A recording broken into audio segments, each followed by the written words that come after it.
အမေဟိုဘက်လေးပြောင်းထိုင်ပြီးတော့မျက်နှာလေးကိုဒီဘက်လေးကိုကြည့်လိုက် အော်โอเค အဲ့ဒါဆိုကောက်ချောင်းလေးပေါ်ပါ အော်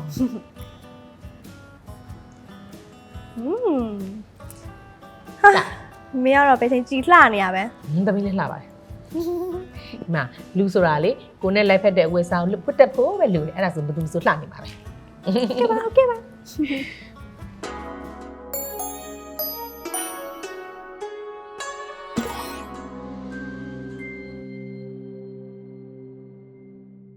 အားလုံးပဲမင်္ဂလာပါရှင်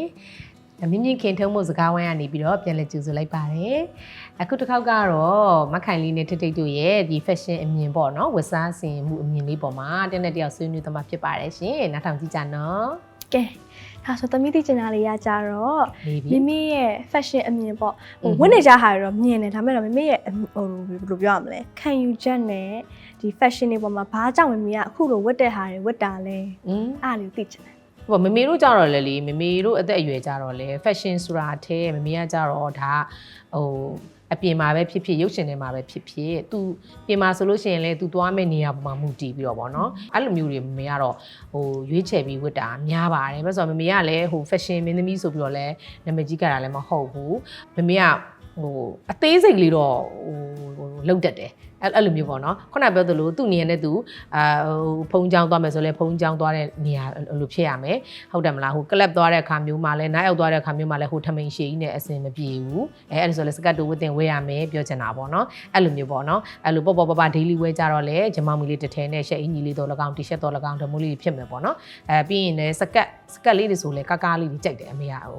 ဒီအမှန်တကယ်တော့ဒီအရွယ်နဲ့တော့စကတ်ကားတယ်တိတ်တော့ဝတ်တင်တော့ပေါ့နော်ဒါပေမဲ့အဲ့စကတ်လေးတွေဝတ်ထားလို့ရှိရင်ရန်ပေါ့ပါလွတ်လပ်တယ်လို့ခံစားရတယ်ဟိုအဓိကအရန်ရာသီဥတုပေါ်မှာလည်းမူတည်တာပေါ့နော် fashion ကဥမာဟိုအရန်အပြင်မှာအရန်တွေအိုက်နေတဲ့အချိန်မှာဟူဒီတွေနဲ့အရန်တွေမိုက်ပြီးတော့အဲ့လိုမျိုးအစင်မပြေဘူးဒါပြင်မှာအရန်ချမ်းနေပါတယ်ဆိုမှကျိုးသလုံးနဲ့ထွက်လာပြီး fashion ဆိုလုပ်နေလို့လည်းအစင်မပြေဘူးပေါ့နော်ငယ်တော့ငယ်တော့ဟူဒီပဲဝတ်တာအေးဟုတ်တယ်အပြောရတယ်လေ24သားဒီဟူဒီနဲ့ဟုတ်တယ်သူ့ကိုပြောရတယ်သမီးအပြင်မှာကြည့်လိုက်နေတွေကြက်တောက်ပူနဲ့သမီးကဟူဒီနဲ့အရန်စတိုင်မိုက်နေတယ် fashion ကတော့အရန်ကြတယ်မဲ့အပြင်ထဲမှာခေါ်ဘူးဖြစ်အဲ့လိုမျိုးပေါ့မေတို့အသက်ရောက်တဲ့ခါကျတော့မေကကြတော့အဲ့လိုမျိုးဦးစားပို့ပေးတယ်ဒါပေမဲ့လေမမေရဲ့ပင်ကိုစိတ်ကမင်းသမီးမှုလာတော့မသိဘူးပေါ့နော်အဲ့လိုမျိုးပေါ့အင်ကြီးစိမ့်လို့ထားငကက်အစိမ့်လေးပန်ချင်နေတယ်မရအောင်ငကက်ကအဲ့ဒါအစိမ့်ကဝက်ရမှာအမှန်လည်းကြာသွားအဲ့မှလည်းကြာပြီးရွေးနေပြီမပြီးတော့ဘူးသမီးနဲ့ဖေနဲ့စောင့်နေပြီမမေနဲ့ဟုတ်တယ်ဖေဖေနဲ့သမီးနဲ့စောင့်နေပြီကြာနေပြီငကက်ဆိုလဲအဲ့လိုစိမ့်လေးဖြစ်ရမှာအဲ့လိုမျိုးပေါ့ဖနက်ကအမဲဆိုလို့ရှိရင်အိတ်ကအမဲကလွယ်လိုက်သေးတာပြန်ပြောင်းမယ်အဲ့ဒါဆိုမြင်သလား decision တွေများလည်းမချအေးဟုတ်တယ် decision များလည်းဟိုကလုံးကောင်းဒါလုံးကောင်းမလားအရန်ပြောင်းတာဟုတ်တယ်ခလေးနဲ့လူကြီးနဲ့မှာလူကြီးအောင်ပို့ပြီးတော့နည်းနည်းလွန်နေတော့ခံစားရတယ်ထိတိကကြောက်ရရမ်းမြန်တယ်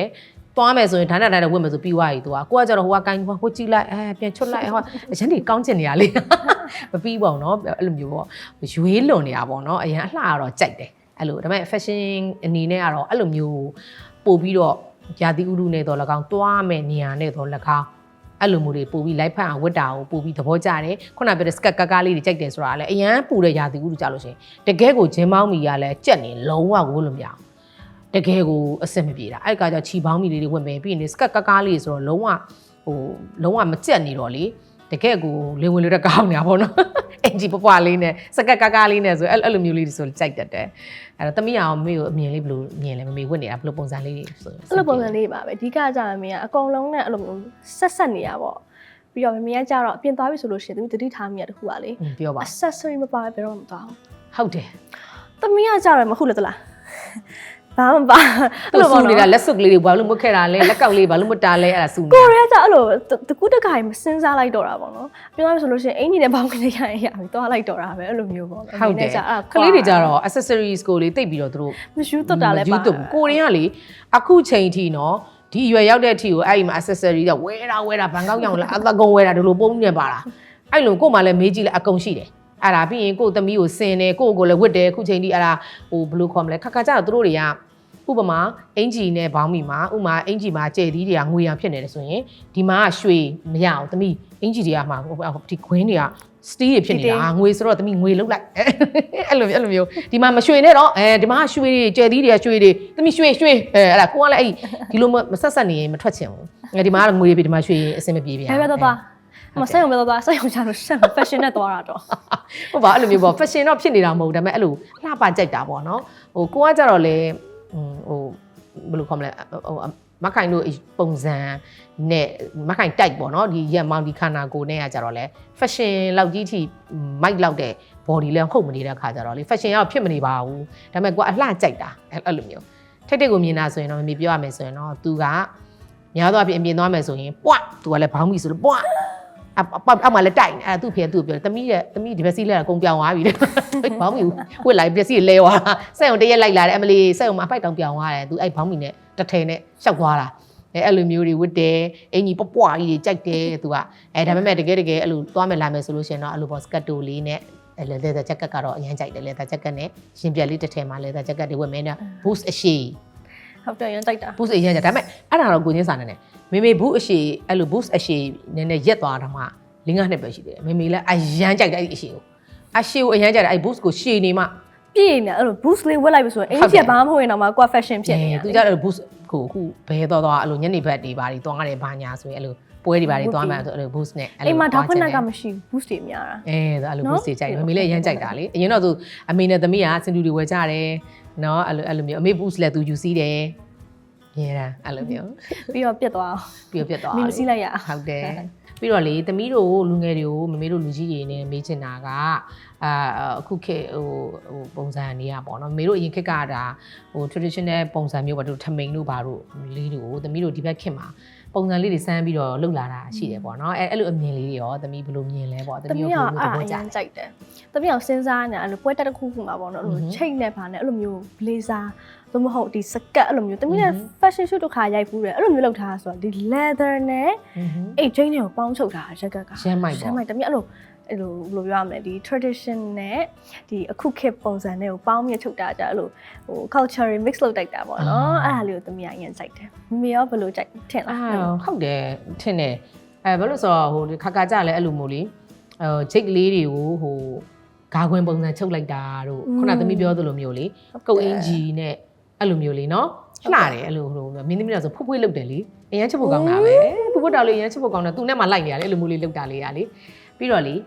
ကိုဝတ်တဲ့ဝတ်စားနဲ့ကိုယ့်ရဲ့ personality ကဘယ်လိုမျိုးဟိုဆက်ဆက်နေလဲဘယ်လိုမျိုးဟိုအစဉ်ပြေအောင်ဝတ်ရမယ်အဲ့ဒါလေးသမီးနည်းနည်းအမြင်လေးပြပြအမြင်ကတော့ဘယ်လိုပြောရမလဲဟိုပေါ့နော်ဥပမာစကားတစ်ခါကြည့်လိုက်ပြီဆိုလို့ရှိရင်သူ့ character ကို outfit ကဖော်ပြတာဥပမာပေါ့နော်ဟို social မကောင်းဘူးစာပဲလုပ်တယ်တို့ဒီကွန်ပျူတာတွေနဲ့ပဲအဲ့လိုမျိုးဟို gamer တွေပါဆိုလို့ရှိရင်ဟိုဒီနဲ့ပွားရင်းနဲ့အယောင်ပကလာပဲလည်းပြောဆို dark ဖတ်သွားတယ်အဲ့လိုမျိုးပေါ့နော်ဟိုပြီးတော့တချို့ကြတော့လည်းဥမာအရန်လို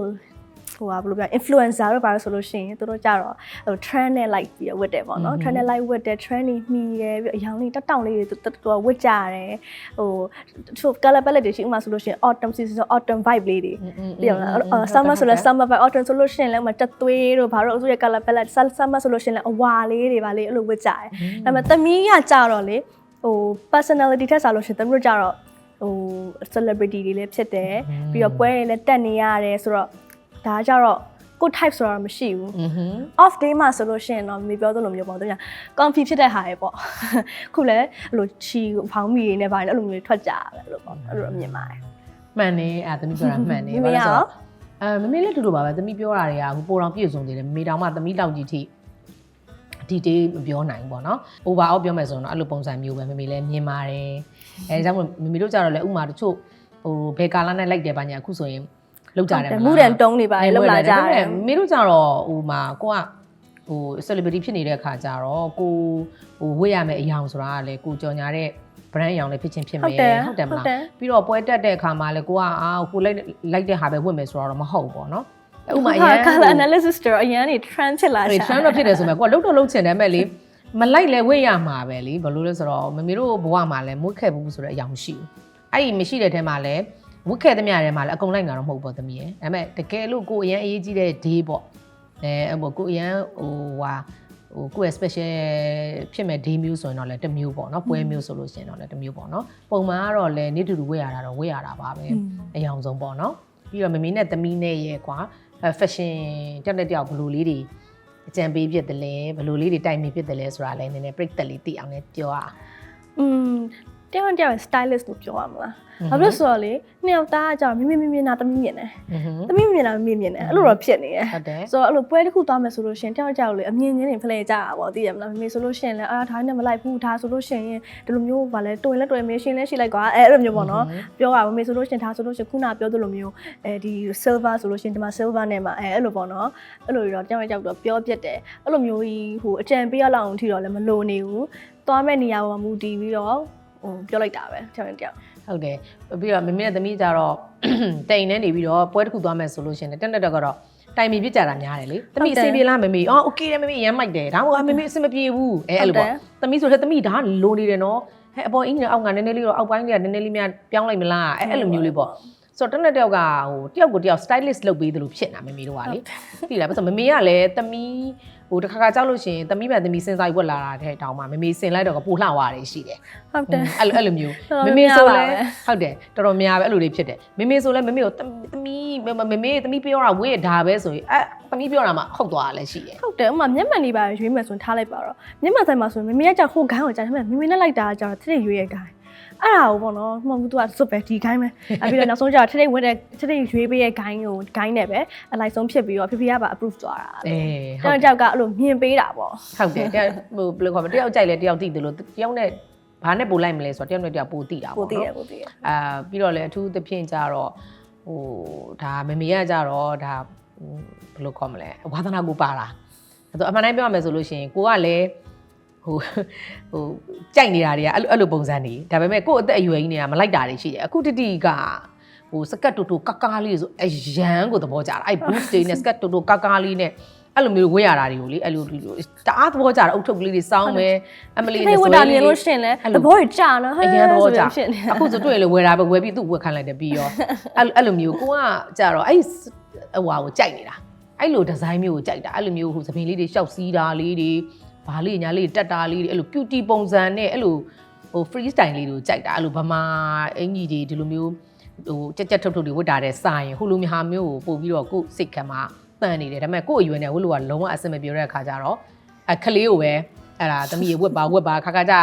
သိရမလား तू ကလည်းခါကြပြင်းတယ်လေတော်ပါပြီဖြစ်တယ်လို့ဂျပောင်းမီရှင်တော့မလုပ်ပါဒါလေးဝတ်ပါအဲ့လိုပြောရတဲ့ခါတွေရှိတာပေါ့နော်ပြီးတော့ဘလို့ပြန်ဖြစ်သွားလဲဆိုတော့ခုကလေဒ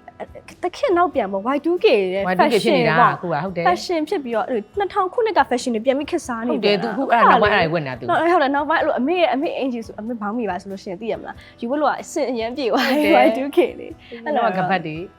ီမှာဆွဲကြိုးငကတ်တွေလေအဲ့လိုတွေပြန်ခေတ်စားအဲ့လိုမျိုးပြန်ခေတ်စားတယ်ဒီဝတ်စားစင်မှုတွေအမြင်လေးတွေပေါ့နော်ပြောင်းသွားဟုတ်တယ်ကြာတော့ဘယ်လိုမြင်လဲဒါပေမဲ့ခစ်ကတော့သမီးရဲ့တပတ်တော်လင်းနေတာပါပဲခုနကပြောသမီး Y2K ပြန်ဖြစ်သွားတာလေပြန်လဲတာဟုတ်တယ်အဲ့တော့ဟိုအမြင်ပေါ်မှာကိုယ်ကြိုက်တဲ့ပေါ်မှာမူတည်တာပေါ့နော်အရင်ခက်ကတော့မမေတို့တွေလည်းအမြင်မှာဆိုမသိဘူးဟောအရင်တော့ဆိုဟိုထမိန်တူတူခစ်ဆိုထမိန်တူတူကြီးတွေနဲ့အင်ကြီးတွေပွားကြီးတွေသိလားအဲ့ဒါကိုနဲ့လိုက်လားမသိမလိုက်လားသိအဲ့လိုပဲဝတ်တာပါပဲအခုချိန်မှာအခုခစ်မြင်နဲ့ပြန်မြင်မယ်ဆိုရင်တော့ဘလူကြီးတွေဝတ်ထားပါလိမ့်ပေါ့နော်ဟိုအသက်နည်းနည်းကြီးတဲ့လူတွေပေါ့နော်မမေတို့လိုအရွယ်တွေပေါ့နော်တချို့ဆိုမေတို့လောက်တော့မကြီးသေးတဲ့အရွယ်တွေ40လောက်ပတ်ဝန်းကျင်လောက်လူတွေကအဲ့လိုမျိုးပေါ့အဝတ်စားတွေကွာအဲ့လိုကြက်တီတူတူတွေဝတ်ပြီးဆိုလို့ရှင်ပြောအရန်ပြောတယ်ဘယ်သူမှလည်းမဝတ်ရဲကြအောင်ဒါဒီရွယ်နဲ့မဝတ်ရအောင်ပေါ့ရွယ်နဲ့ကိုဝတ်ရမယ်ဆိုဖြစ်နေတာဒါပေမဲ့ဒီဘက်ခေတ်ဟာလူငယ်တွေကြတော့မရအောင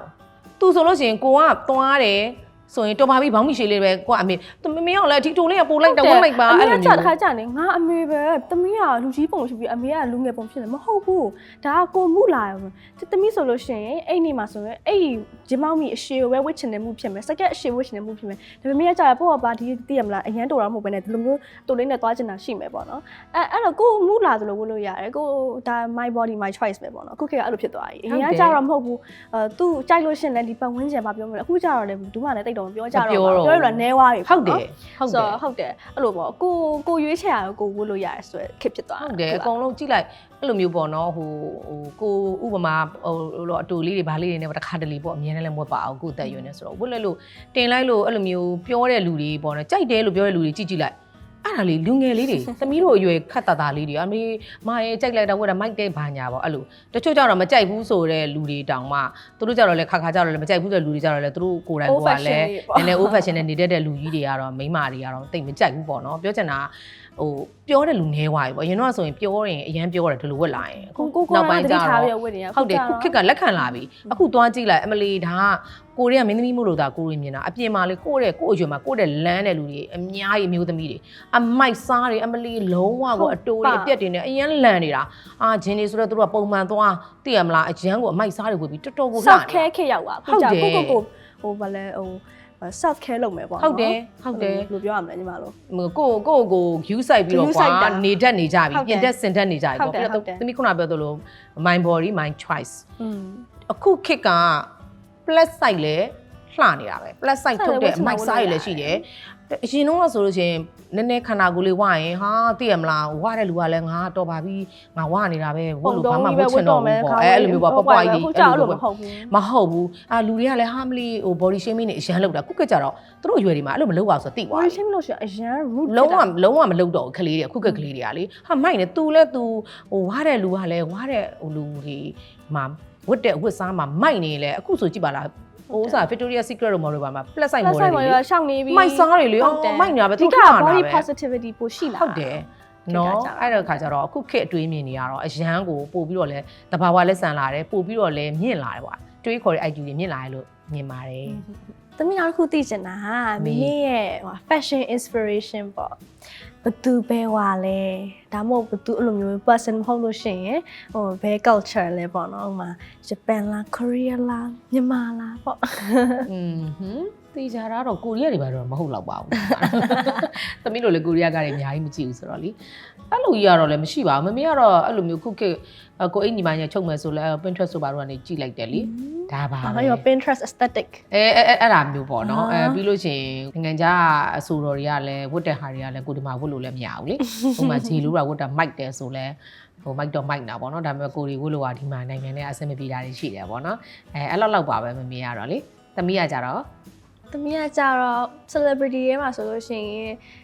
Hailey Bieber ဝတ်တာတော့ကြာတော့ကြာအဲ့လို minimalist ကိုမှအဲ့လို fashion တော့ဖြစ်နေဒါပေမဲ့အဲ့လိုပေါ့ပါပြီးတော့လုံးဝ effortless ဖြစ်နေတာကြိုက်တယ်ပြီးတော့ Olivia ဝတ်တဲ့ဟာလေးဆိုလို့ရှိရင်အဲ့လိုအခုဆိုလို့ရှိရင် baby doll dress လေးလေအဲ့လိုမျိုးလေးကကားလေးနဲ့လေချစ်စအဲ့လို stocking လေးနဲ့အဲ့ဟာအဲ့ boost နဲ့ stocking နဲ့သူ့ရဲ့ signature လို့ဖြစ်နေတာเนาะအားလေးသမီးအရင်ကြိုက်တော့သမီးဘာပြော show ပါဆိုလို့ရှိရင်လည်းအဲ့လိုသူ့လိုမျိုး boost လေးကြိုက်တယ်လို့ stocking လို့လည်းဝတ်လေးရရှိတယ်အေးပေါ့မမေလည်းအရန်ကြတယ်အဲ့ Olivia ဝတ်တဲ့ဟာလေးသူလေး show ပွဲလေးမင်းတို့ဘန်ကောက်မှာကြည့်တော့ဆိုလဲအရန်မိုက်တာသူဝတ်တာလေးလေမမေကလည်းအဲ့လိုပဲကြိုက်တာခုနပြောသလိုလေအဲ့လိုပုံစံကိုအရန်ကြိုက်တယ်ဒါပေမဲ့ကို့အရွယ်နဲ့လုံးဝအောင်ဘုလို့ကမရတော့အဲ့ကြောင့်မလို့ကိုသမီးကြတော့အောက်ထွက်ရင်တော့ဝတ်မယ်လေဟုတ်ဆိုရင် everyday ကြရလဲအဲ့လိုပေါ့ဟိုဒီကကြတော့ကိုသွားတဲ့နေရာရဲ့ပုံမှာမူတည်ပြီးတော့ဒီကကြတော့ကို comfortable ဖြစ်ရမယ်ပေါ့အဲ့ဒါဆိုတော့ရပြီမှန်တယ်မမေအဲ့ပုံစံကြိုက်တယ်အဲ့ဒီကြောင့်မလို့သမီးဝတ်တော့မမေလည်းအဆင်ပြေနေတာပေါ့ကြည့်ရတာကိုကြိုက်တဲ့ဟာကိုသမီးဝတ်တယ်ဆိုတော့ကိုဝေးရတယ်လို့ပဲလေဟုတ်တယ်အဲ့ဒါဆိုရင်သမီးကိုမမေကနည်းနည်းပြေးချင်တာကအရင်တော့ပေါ့နော်ကိုနဲ့မလိုက်ဖက်တဲ့ဝတ်စားတွေမလိုက်ဖက်တဲ့အသုံးဆောင်တွေမလိုက်ဖက်တဲ့ပြင်ဆင်မှုတွေကိုလုပ်ခဲ့တာတွေဘာတွေများနောင်တရတာရှိလဲပေါ့နော်မလေး outfit တိုင်းလို့တော့ဖြစ်တယ်ငယ်ငယ်ကကြောက်ဘာဝတ်မှန်းလည်းမသိဘူးမင်းခစ်ကလည်းမတူတော့ trend တွေကလို့ပြောင်းနေတာပေါ့နော်မှန်တကယ်ဆိုလို့ရှိရင်2000ခုနှစ်နဲ့2026နဲ့ရမှာကိုတူးနေရတော့ Y2K တွေပြန်ဝတ်နေကြဆိုဒါပေမဲ့အဲ့ဂျားချိန်လေးပေါ့နော်2015 16မှာကျတော့ fashion တစ်မျိုးကပြောင်းသွားတယ်မှာပြောင်းတဲ့အချိန်မှာဘာတွေခစ်စားလဲဆိုတော့နှခမ်းနေဆိုလို့ရှိရင်နှခမ်းပုတ်ရောင်လို့မှာဟိုခရမ်းရောင်ပုတ်ကြီးတွေပန်းစီရောင်ကြီးတွေဆိုတော့ကိုရီးယားကျတော့လေကြိုက်တော့လေကိုနဲ့လိုက်မလိုက်မသိစိုးတာပဲစိုးတဲ့အချိန်မှာဟိုအသားကြတော့လေပို့ပြီးတော့ထုံးကြသွားတယ်ထုံးကြပြီးအဲ့လိုမျိုးလုံးဝမလိုက်နေဘူးပေါ့နော်အဲ့လိုမျိုးပွဲမှာဆိုလို့ရှိရင်အဲ့ဒါဆိုပြီးတော့အာပြောကြီးနေပြောအဲ့လိုမျိုးပေါ့ပွဲတော့မှာတမီးတစ်ခါနေပန်းစီအောင်တောက်ကြီးဆိုပြီးတော့ပြောနေတာပြောနေရအင်တာဗျူးအရင်ပောက်သွားတယ်နော်ခရစ်တီတမျိုးကြည့်လို့ကြည့်တော့လေအဲ့လိုကြည့်နေတာပေါ့နော်အဲ့လိုမျိုး fashion ခွန်းလေးပေါ့ဟောဖြစ်တတ်ပါတယ်တမီးရေဒါကတော့မမေတို့လည်းငငယ်တုန်းကအဲ့လိုပဲခုနကပြောသလိုပေါ့ကိုယ့်ကိုလှရထင်တာလေထမိန်တူတူကြီးဝစ်ထမိန်တူတူဝစ်ပြီးတော့အပေါ်ကအင်ကြီးအပွားကြီးတွေလေးရှောက်ဝစ်သိရမှာဟုတ်ပြီးတော့ဟိုကလေမင်းပြောမှတ်မိရယ်မျက်ခုံးတစ်ချောင်းဆွဲ အေးမျက်ခုံးတစ်ချောင်းဆိုမလိုက်ဘူးလေကို မမေနဲ့မလိုက်ဟို trend တော့ဖြစ်နေပေမဲ့မမေနဲ့မလိုက်နေတာ trend ဖြစ်တော့မျက်ခုံးတစ်ချောင်းလိုက်ဆွဲတယ်အဲ့လက်ချောင်းသူများကြောလှတာပဲဟဲမင်းသမီးတွေအဲ့မှာလှတာရှိပါတယ်အမကြီးစိုးတို့ဘာလို့ကတော့အရန်လှသူတို့လည်းမျက်ခုံးတစ်ချောင်းဆွဲရအမလီကိုကတစ်ချောင်းဆွဲလဲချိန်မှာဘလို့ဖြစ်နေမှာမသိဘူး မမေကမျက်ခုံးထူထူလေးနဲ့ပဲစင်ပြေတာလေ မလိုက်တာလေကိုနဲ့ကသိလားအဲ့လို နည်းနည်းကြားနဲ့မလိုက်တာ အေးဟုတ်တယ်အဲ့လိုပြီးတော့လေမမေဟိုးငငယ်တော့ကလေခါတာလေးတစ်ခုပြောပြအောင်မယ်အဲ့လိုအရန်ငငယ်ပေါ့နော်ငငယ်စေကျော်တက်ပေါ့စေကျော်တက်ခစ်တုံးကဆိုလို့ရှိရင်သွားလေပန့်ကီဆိုတာခစ်စားတဲ့သမီးရဲ့ဒီလိုလေးရှေ့မှာလေဒီလိုလိန်ကောင်းနေအောင်လိန်တာအဲ့လိုလိန်တာဒါပေမဲ့အနောက်ကကျတော့ဖြောင်းသမီးလိုဖြောင်းအဲ့လိုဖြောင်းအေးအဲ့ဒါခစ်စားတာဒါပေမဲ့မင်းသမီးတွေကွာအဲ့တော့မမေအရန်ကြိုက်တဲ့မမိုးတို့ဘာတို့ဝတ်ဟိုဘယ်လိုခေါ်မလဲဝတ်ကြတဲ့ဟိုအမိုက်စားလေးတွေဝတ်ပြီးတော့အဲ့စပိန်လေးတွေတော့အရန်လှနေဒါပေမဲ့မမေကကြတော့အဲ့ဒါကိုလုတ်ချင်တာမင်းသမီးတွေလုတ်ချင်တယ်ဆိုပြီးတဲ့ခါကျတော့အဲ့ဒီမှာအမျိုးမင်္ဂလာဆောင်ပဲအမျိုးမင်္ဂလာဆောင်ရှိလို့အဲ့ပွဲမှာမမေကလေလှချင်တာငယ်လေးတွေအရန်လှချင်တာအဲ့စပင်းကောက်ကိုပန့်ကီကိုကောက်မဲဆိုပြီးတော့သိလားအတင်းတွေစိုက်မှာတော့ကောက်တာကောက်တဲ့အချိန်မှာအဲ့မှာဆိုင်ကမီးပြတ်သွားလားမသိဘူးသိလားမီးပြတ်သွားတော့အဲ့စပင်းကြီးကလေမီးပြတ်သွားတဲ့အကြာကြီးဖြစ်သွားပြီးတော့ခါကျတော့မီးပြန်လာမှအဲ့စပင်းဖြီလိုက်တော့စပင်းကြီးကလေအရန်ဟိုလေကောက်ခွေးဝါသိလားနောက်ကစပင်းကတော့အဖြောက်ဒီလိုမျိုးပုံကတော့ရှိတယ်ပြန်ရှာလိုက်မှသိလားအမှတ်မိတယ်မှာလဲတောင်အပြာလေးနဲ့ဟိုဗာလဲဟိုမှန်နိုင်လို့အပြာလေးနဲ့လားမသိဘူးသိလားကပတ်နဲ့ပထမိန်တိုးနဲ့လေးဒီရှူအဖြူနဲ့တခါတည်းဟုတ်တာပဲပါရုပ်ရှင်မင်းသမီးတွေထဲကဟိုဝတ်တဲ့အတိုင်းရုပ်ရှင်တွေကအတိုင်းမမြင်လိုက်ဝတ်တာအဲ့တော့ကတော့ကိုမလီကြည့်လို့မအရန်လှနေပါလားပေါ့ငါသိလားဒါအခုပြန်စဉ်းစားကြည့်ရင်တော့လေတော်တော့ဂွမ်းနေတာပေါ့နော်အမလီတကယ်ရည်ရတယ်အဲ့လိုမျိုးအရန်ကိုလှကျင်ခဲ့လို့ဂွမ်းခဲ့တာဟာလည်းအများကြီးပေါ့နော်အဲ့လိုမျိုးပေါ့အဲ့တော့သမီးရောမမေရောအတူတူပါပဲဒါကတော့အားလုံးလည်းရှိလိုက်မယ်လို့ထင်ပါတယ်မိန်းကလေးတိုင်းကလည်းဒီလိုပဲ fashion လွဲလေးတွေပေါ့နော်ပြီးတော့သူ့ခင်တဲ့သူမှာတော့ဟုတ်နေပေမဲ့လည်းဒီဘက်ကပြန်ချင်းဟဲ့ဘလို့ကြီးလဲဆိုတာတော့ဖြစ်ကြမှာပဲလीနော်အဲ့လိုလေးတော့ရှိပါတယ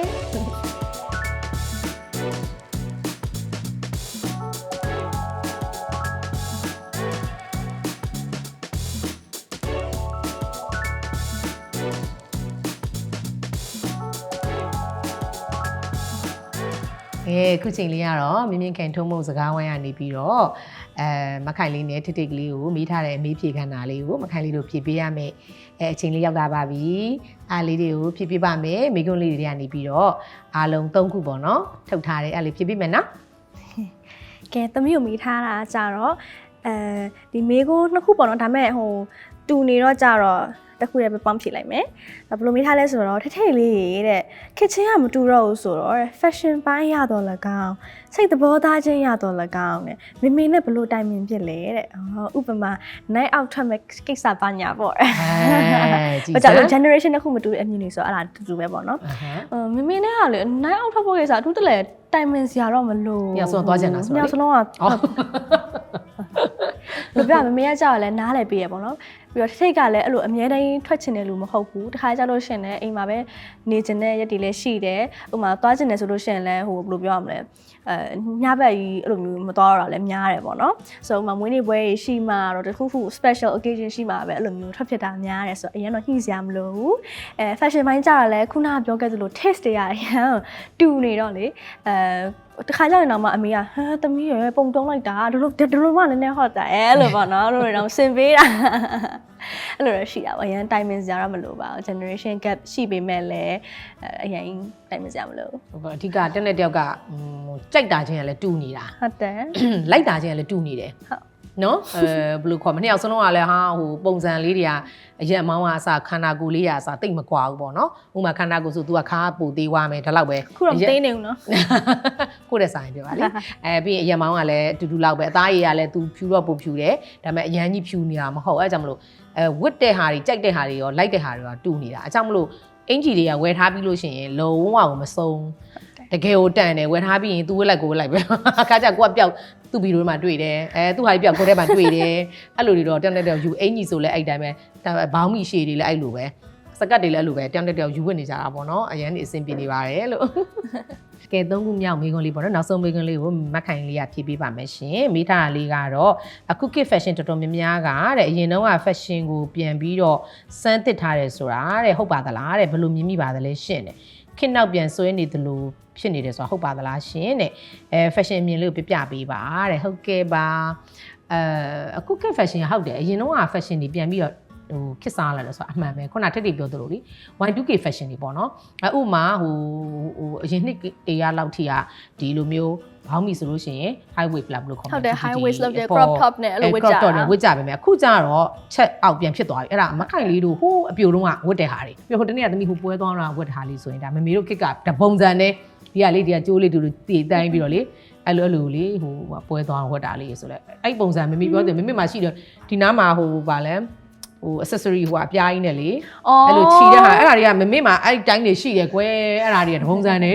တကြာလို့ဒါလေးကိုကဟိုဘေးဒီဘေးနဲ့အဲ့လိုတွေဖြစ်သွားတာဆိုတော့ပုံစံတွေကကတော့တကယ်ကိုဟိုခစ်နောက်ပြန်ဆိုရတော့မဟုတ်အမှန်တကယ်ပြောရမယ်ဆိုတော့ခစ်ကတပတ်လဲလာတာပေါ့နော်ဟိုးရှစ်ခစ်တော့ကြည်ပါလားဟိုလိုလက်ဖောင်းနေဘာညာနေပြီးတော့နောက်ကြတော့လည်းအခုလက်ဖောင်းနေပြန်ဖြစ်လာတာပဲလေသိရမလားအဲ့လိုမျိုးတွေပေါ့နော်ပြီးတော့ဝစ်စီဟာလည်းဒါပဲရှိတာသိလားဒါပဲရှိတာဘာလို့လဲဆိုတော့မခိုင်လေးတို့ငငယ်တုန်းကလည်း boost တွေစီးတာပဲစကတ်တိုတွေဝတ်တာပဲဒါလွန်ခဲ့တဲ့15နှစ်လောက်ကမမေတို့ချန်ဒီမှာချင်းဆိုရင်ကြည့်ပါလားမမေဓာတ်ပုံနဲ့သမီးမြင်မှုတာပဲ boost ကမချွတ်ဘူးစကတ်တိုနဲ့ leather jacket နဲ့အဲ့လိုပုံစံတွေလေအခုလဲသူတို့ခင်မှာလဲဒါပါပဲအဲ့တော့ဟို fashion တွေကတော့ပြောင်းလဲလာတယ်ဆိုပေမဲ့လည်းတပတ်ပြန်ပြီးတော့လဲတယ်ဒါကိုလည်းခက်နောက်ပြန်ဆွဲတယ်လို့ပြောလို့တော့မရဘူးပေါ့နော်အဲ့တော့အဓိကကတော့ကိုယ်နဲ့လိုက်ဖက်တဲ့ဟာလေးကိုသိဖို့လိုတာပေါ့နော်ကိုနဲ့ဘယ်လိုလိုက်လဲကိုယ့်ရဲ့အားနည်းချက်ကိုဖုံးပြီးနိုင်တဲ့အဝတ်စားမျိုးကိုယ့်ရဲ့အားသာချက်ကိုဖော်ပေးနိုင်တဲ့အဝတ်စားမျိုးပေါ့အဲ့လိုမျိုးဝတ်တက်ဖို့ပဲလိုပါတယ်လို့ပြောချင်ပါတယ်ရှင်ကဲမြင့်မြင့်ခင်ထုံးမုံစကားဝိုင်းကနေပြီးတော့မခိုင်လေးနဲ့တိတ်တိတ်လေးတို့ရဲ့ fashion အမြင်လေးတွေဝတ်စားဆင်မှုလေးတွေကိုဆွေးနွေးတဲ့အပိုင်းလေးကတော့ပြီးသွားပါပြီရှင်ကျေးဇူးလေးအများကြီးတင်ပါတယ်နောက်လာမယ့်အပိုင်းလေးမှာဘယ်လိုဟာလေးတွေပြောကြဆိုကြမလဲဆိုတာကိုစောင့်ကြည့်ပြီးတော့အားပေးပါအောင်နော်တာ